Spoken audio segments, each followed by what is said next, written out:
On my first day in tech, I pretended to understand everything. And to be honest, I understood almost nothing.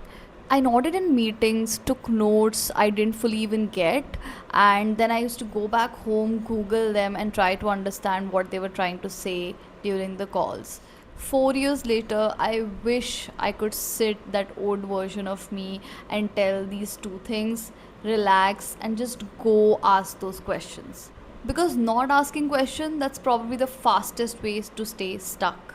And this video is basically the conversation with my old self. I spent an embarrassing amount of time pretending to understand things that I did not. Someone would explain something to me, I would just nod and then spend the next 2 hours trying to reverse engineer what they meant.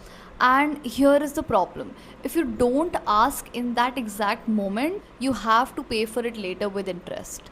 Because now you're building up on half understanding and then you build something on top of it, and suddenly you are 3 layers deep and you're completely lost. What I did not realize is that no one in that room knew everything. Your seniors are also learning on a daily basis. They just got comfortable asking those questions. When you ask questions, you don't just get the answers. You get the context, you get the trade offs, and also why that thing even exists in the first place. Google might give you that answer, but people will give you the actual understanding. So, my take is that ask those questions, especially when it feels stupid. Early on, I used to stay in my own lane. My tasks, my project, my issue. But my real learning did not start there. It started when I actually started sitting with the right people. I remember once sitting in a random debugging session, and in the next 20 minutes, I understood how a senior approaches and debugs problems from scratch than I had in weeks of coding alone. And that's when it hit me. If all you know is your own code, you're growing way slower than you actually think. When you start working with people, you start noticing patterns, how they approach a messy problem, how they break things down, how they make decisions when things are not clear. And sometimes you realize that someone has already solved a problem that you have been stuck on for so long. So, your growth is not actually just what you do, but also what you are exposed to. So, my advice is do not just work, be around the work, be around the right set of people who will help you grow and learn. I said yes to things I had no business saying yes to, and that was one of the best decisions that I took very early in my career. I was deep into Java. I was a Java backend developer, and I got a very big project on that was fully based on JavaScript. I had no clue of what JavaScript is, but I still took it.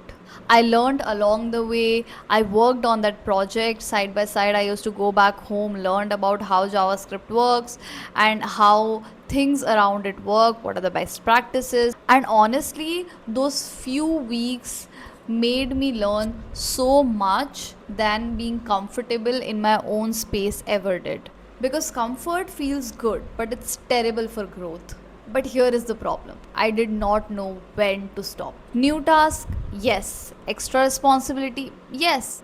Already overwhelmed, but a new task, still yes. And eventually that catches up. Burnout does not feel dramatic, but it catches up. It feels like you're always tired and nothing feels good. The projects that you used to be excited for, now you're tired to even think about those. So, the other thing that I learned the hard way was when to stop and start saying no. Saying yes will grow you, but saying no will protect you. And you need to learn how to say both.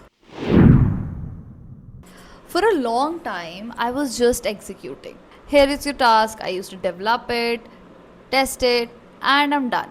I wasn't asking the right question. Who is this for? Why does this even exist? and what is the problem that it is actually solving. And if you're one of them, you're not actually building, you're just coding. But then one day, I was involved in a project and I got a very silly question in my head. But this time, I did not actually stop and I asked it out loud. And that one conversation actually changed how I used to look at the entire system. Me and my architect literally sat down, had a great discussion about the whole problem, why we were doing it, what are the trade offs, what is the problem that we are actually solving with this task. And it was so important for me because when you start understanding the whys, you build better, you make better decisions, you start catching things earlier, and you're not just a task machine anymore. So it's very important to not just complete your task but understand what you're actually building. About a year in, I got my first PNOT. It was a production issue, things broke, brands were impacted, and I was asked to fix it. My heart literally dropped and my mind went blank. I genuinely thought, this is it. This is where it all falls apart. Now people are going to know that it was me who broke it. I was panicking, and after everything settled, my manager did not call me out. He took me out for a coffee and said, it's absolutely fine. Everyone gets their first peanut and peanuts further. And iski to party banti hai. And I was like, what? And that shifted something for me because I realized something. This is not failure, it's a part of the journey. And honestly, no one is going to remember that you broke something. Everyone breaks something or the other. They won't remember you were the one who broke things up, they will remember how you actually handled it. And that's where you learn how to think under pressure, how to communicate when things go wrong, and how actually the whole team shows up during a peanut. That one incident taught me more than months of my work. So if you're scared of messing up, do not be. You are one day going to mess up, and it is absolutely fine. Just don't make that mistake again. You don't know how important that feedback is for you. Feedback is literally a shortcut. Someone is showing you something that you can't see in your own. And to be honest, sometimes it stings a little. And the fastest growing people are not the smartest, they are the ones who listen and do something about it, take an action about it. So if someone comes up with a feedback, don't just immediately defend it. Go back home, think about it, and if you see that this is a problem in you, fix it. Take an action on it. 4 years in tech looks like this for me. A lot of pretending, a lot of Googling things that I should have just asked questions about. Too many yeses, one dramatic peanut, and a coffee conversation with my manager that I will never forget. And I still don't have everything figured out, and I'm still learning every day. But I know this one thing, if things feel messy, you feel like you're behind, you're actually not. You're just early to it. It's Everything is a part of a journey, it's a process. So live it and learn from it. And when your first peanut hits you, you already know iski to party banti hai. Bye.